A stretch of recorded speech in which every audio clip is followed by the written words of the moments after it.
Okay, so let's start. Good afternoon, everyone, and thank you for having us today. Our core message comes down this one line. The future of AI will be built on global innovation, but it will be governed by sovereign trust. So over the next 25 minutes, we'll show you why Japan is the market for sovereign AI and why confidential computing is the key. So first, let me introduce who we are. So we are Acompany, a Japanese confidential computing startup. We are trusted by leading Japanese enterprises and governments, and also we help to lead Japan's Privacy Tech Association and also national discussion on regulations concerned with confidential computing. So today we have two speakers, including me. So my colleague Takeharu, he is CRDO, Chief R&D Officer. He's leading R&D on making TE and privacy tech production ready. And I am CFO of this company. So today I will talk about market opportunity in Japan and the concept of sovereign AI. And Takeharu, will talk about technical part and also what the actual market in Japan looks like. So maybe you might have heard sovereign in this summit so many times. So I will quickly review the concept of sovereign AI, and we will focus more on what the Japanese market looks like. So today, before going into the details, so here's our thesis. So 3 beliefs that frames everything that follows in this session. So first, redefining sovereignty. So sovereignty is not about ownership, it's about control of trust. So a nation does not need to own every chip, every cloud, every model to be sovereign. Rather, it needs to control how trust is established over them. And second message is how trust can be earned. So not a promise. So in a sovereign context, just trust us is not good enough. So trust has to be something that anyone can check. And lastly, third message is with the right trust layer in place, Japan is very wide open, so a largely untapped market. So these are 3 messages we want to tell you throughout this session.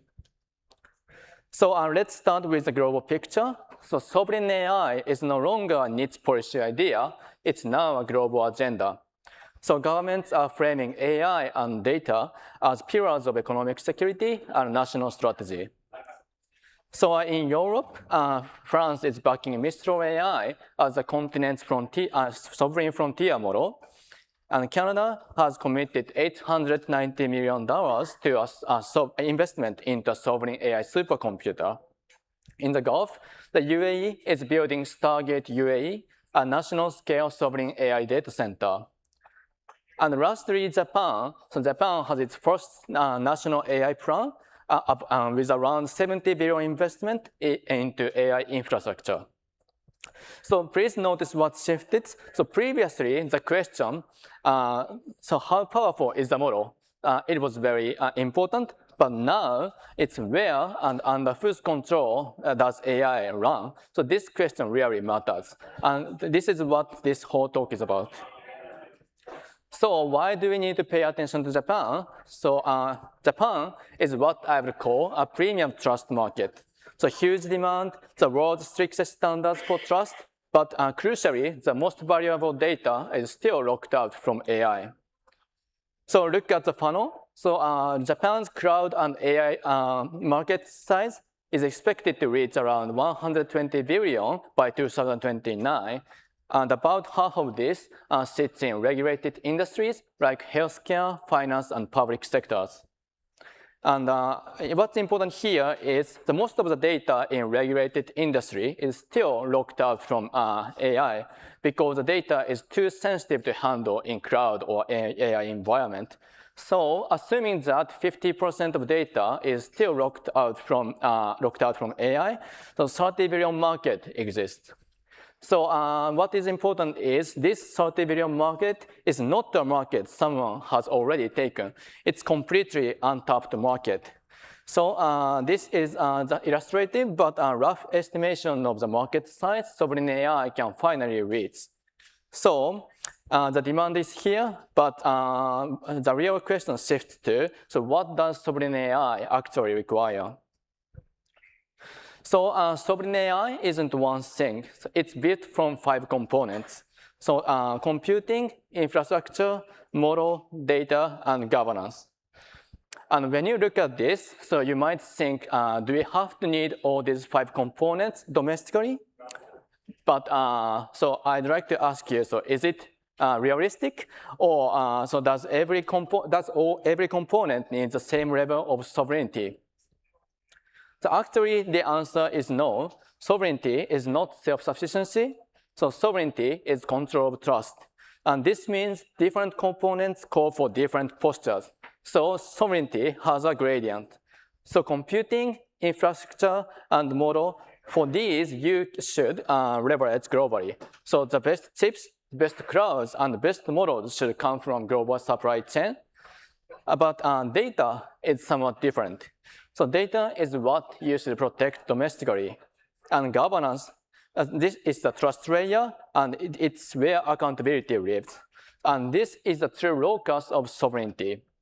So you don't achieve sovereignty by owning everything. So you can achieve it by controlling the layer of trust. So that is governance that sits over everything. So then, what control of trust actually mean? So control of trust means guaranteeing 3 things: confidentiality, integrity, and availability. So confidentiality means unseen, so no one can see the data inside, so even the cloud it runs on. The integrity, so this means untampered. So what runs is probably the real thing, so not as untampered. And lastly, availability means unstoppable, so it cannot be switched off by someone else's decision. And here's the important split. So the first 2, so confidentiality and integrity, so these can be solved by technology, but the third one, availability, cannot be solved by technology, but by a choice. So let's dive into how we can guarantee the first 2 things, confidentiality and integrity. As you know, the answer is confidential computing. So when you look at the sovereign AI technology stack, chips and cloud at the bottom, and the model at the top, and the trust layer, so middleware in between. And this trust layer corresponds to confidential computing. So this is a technology that keeps data and AI models confidential. So this is what a title built on global innovation and governed by sovereign trust means in practice. So we can use whatever chip, whatever cloud, and whatever models.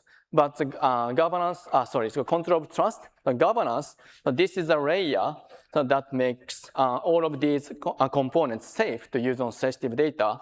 So we should secure this layer locally.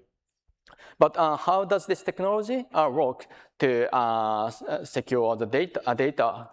So for that, let me hand over to our Chief R&D Officer, Takeharu. So he will talk about technology part and also what the actual market in Japan looks like. Thank you. Okay, thank you for Shuzo. I'm Takeharu. I'm a co-founder of the Acompany, and I'm start to talk about how to achieve this sovereign AI. And okay, so many of you already know about the confidentiality and the integrity by achieving confidential computing. So, but the left side is confidentiality. So let's start with the confidentiality.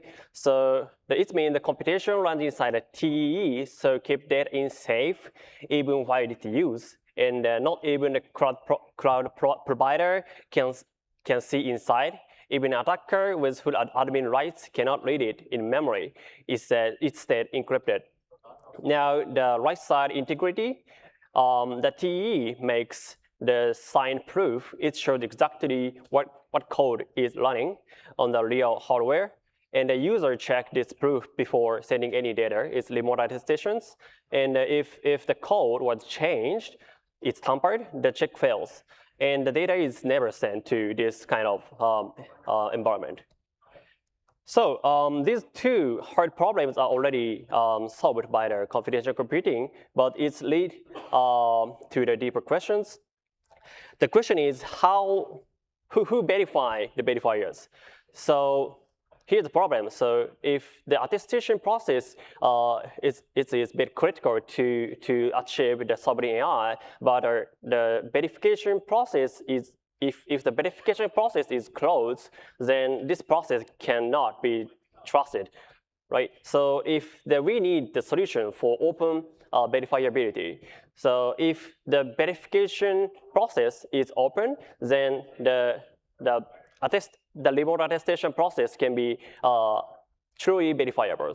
So we launched the open source remote attestation softwares. So this is called human attestation, and this is much easier to use the remote attestation than ever before. So, and this open source software is the permissive. So it's very easy and free for anyone to use this in your own product or your own solutions.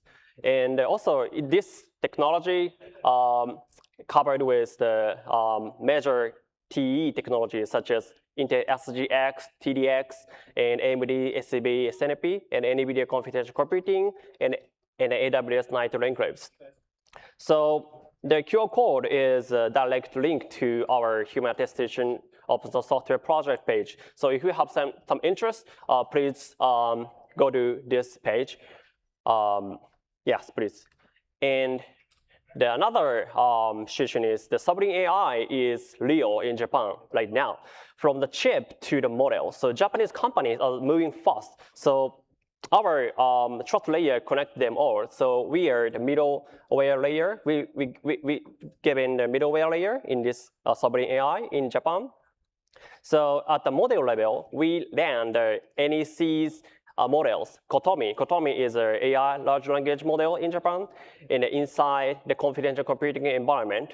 And the cloud level, we made a Japanese cloud confidential computing ready. This is Sakura Internet. And the chip level, we are working with the Fujitsu. Fujitsu is making the Japanese processor. It's a Monaka. This Monaka processor is capable with ARM confidential computing architecture, ARM CCAs. So yeah, Fujitsu now plans in 2027 to launch the new CPU is capable with ARM CCA, and this is very important. So it is a made in Japan chip with confidential computing built in, and we are working with the Fujitsu to grow in a confidential computing market in Japan. And second one is NEC's Kotomi things. And we tested NEC's Gen AI models, Kotomi. It ran with both AMD's SCB SNP and NVIDIA confidential computing turned on, and it worked. And everyone asks the same question is that what is the cost in performance to turn on the confidential computing? We measured its time to first token measurement. So this result was at most about 10% slower than the normal environment. But for more real workloads, this is a very small price for fully confidentialities.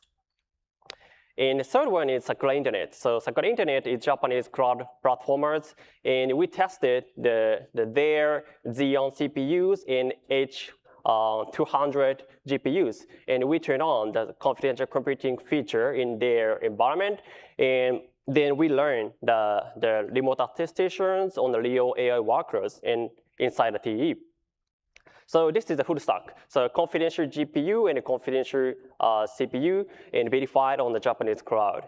So they are building blocks. So, but the next one matters most because it is not a lab test; it's in the productions. So this is a strategic partnership with the KDDI. So KDDI is a Japanese telecommunication company, and also is a Fortune Global 500.